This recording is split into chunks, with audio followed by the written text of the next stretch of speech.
From my experience, the difference between the PGA and the LIV events is... In this episode of Big Boy Pants Golf, I have a very special guest for all of you. Ladies and gentlemen, Paul, the real deal, O'Neill.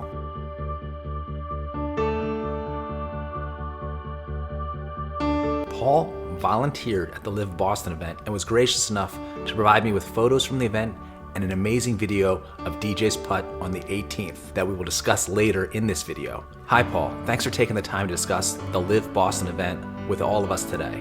Please tell us all a little about your background. Hi, my name's Paul, and I've been working in the daytime. I am a vibration analyst, but on my off time, instead of laying on the beach, I love golf and I love volunteering for the PGA, the LPGA, and the Senior Tour as well. I've been doing that about 7, 8, 9 years, somewhere in there.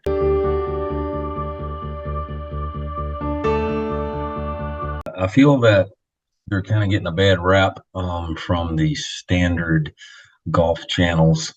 Seems really one-sided, lopsided. So I wanted to find out for myself actually what's going on. You've got tons of experience as a volunteer.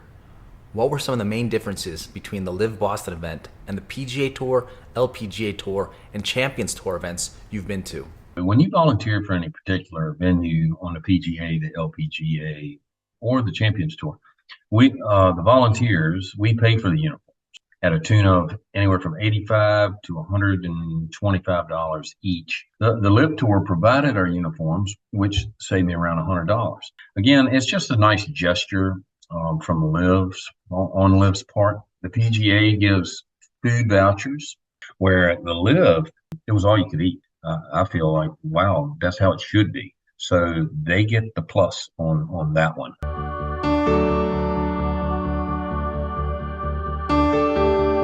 It's just nice to have a little feedback and go, hey, appreciate it. It's the little things that make you feel appreciated.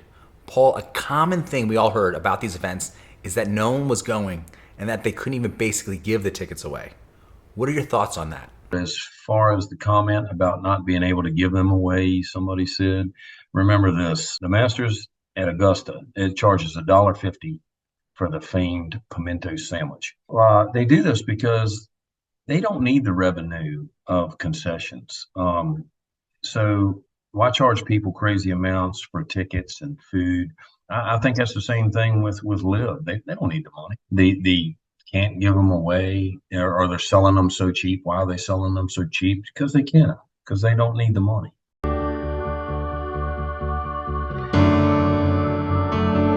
I can tell you 18 was packed as well or better than the LPGA and the Senior Tour events that I've worked in the last 8 years. There were more fans than that. So the idea that, oh, no one's showing up, that's just not true. This is what I went to in Boston. I look at more like, okay, it's a tournament. It's kind of like the John Deere Classic. And so if you want to match apples to apples, you're about the same.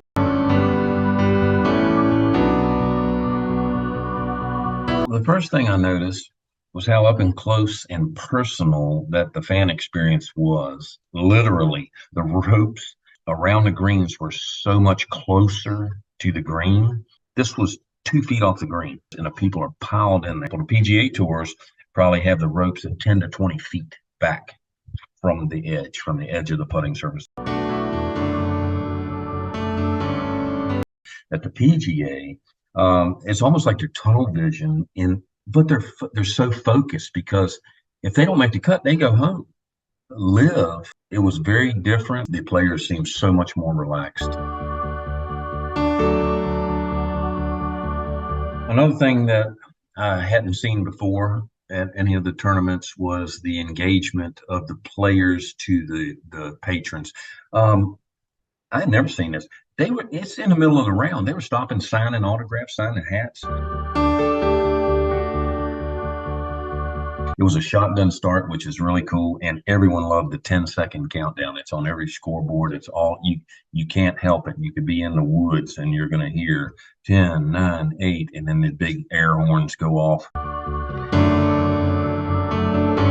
I also like the teams breaking down by regions of the world. Isn't that kind of like the Olympics, golf Olympics? If you got 4 guys on a team from England versus Italy versus Spain. You know, it's almost like the Olympics every month. Think about LIV goes to Chile. Joaquin Neiman. Wouldn't he be the man? They're going next year. You know, they're going to bring all these big names to play there next year. You know, how good does that look for world number 2, Cameron Smith? Hey, I joined and helped bring the guys here. I love it. I do. I think that's really cool. Think of the revenue it'll generate for that geographic location. Just okay, so everybody's going to the outback. They're going to Australia. Well, you got all these people rolling in there and they're spending their money on hotels and food and enjoyment. It's just a win-win.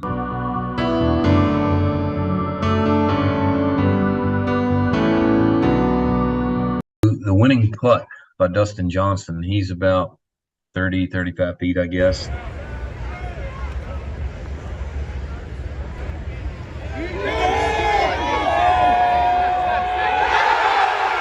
He hit that ball so hard, immediately you see his caddy go nuts. He hit it so hard that if he missed it, the way the hole was set, it was on this little ridge. It's like putting a golf ball on your hardwood floor.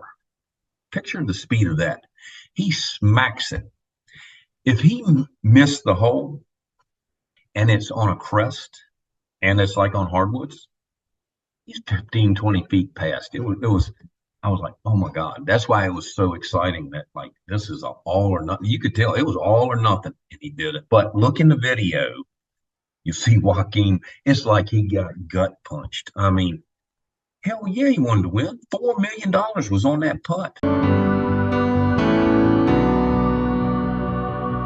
The LIV Golf Boston event definitely showed that they're very eager to attract younger fans. And I believe the audience is between 21 and 42 years old is what they're looking for, you know. Kind of the TikTok crowd is what I call them. It's all streaming. That's what they do. They're streaming. YouTube's a great way to watch. It's only 4.5 hours total and it's split screen. So you're seeing a lot. It's all action packed the whole time.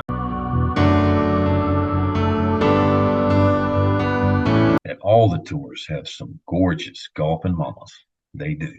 And out on the greens and fairways. So they're sipping their wine and they're taking in some great golf. You got to love them.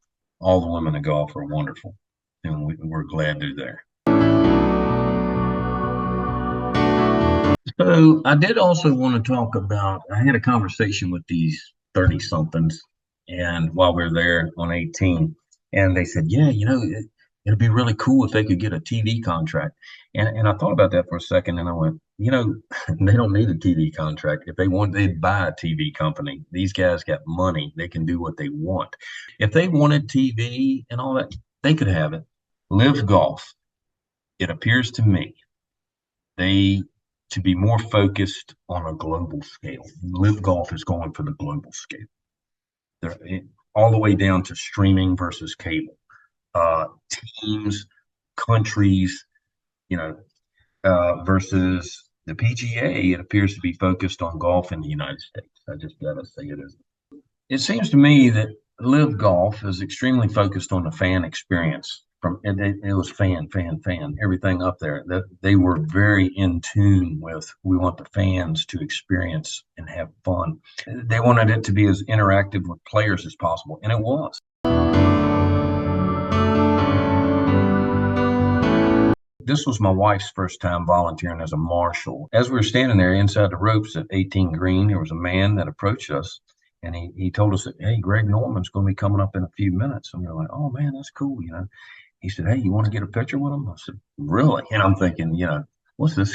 He's going to get me a picture with Greg Norman. A few minutes later, here comes Greg Norman. And we asked, hey, well, can we take a few pictures? And we like that. And this guy looks at Greg Norman and kind of gives him a thumbs up and points to us. And next thing I know, Greg's over there and we're taking pictures with him. And I was like, damn, that's pretty cool. When we got back to the hotel that night, we were, who is this guy that had that kind of power with Greg Norman to go, hey, man, getting a couple pictures with him. And he did just like that. So this guy was way up the chain. And Greg had a big smile on his face. I'm telling you, that dude was happy. And for 67, he's in great shape.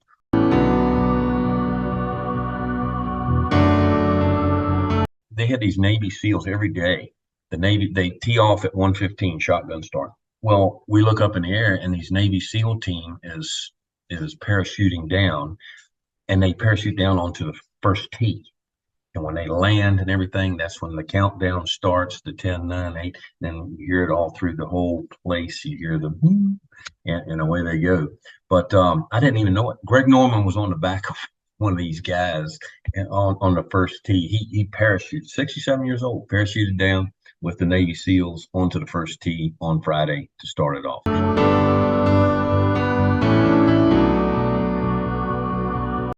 Big Boy Pants Golf is always looking to build content through community. Want to be an episode? Want to be on a channel with well over 2,900 followers? Paul and I didn't know each other before this episode, but now we're thick as thieves.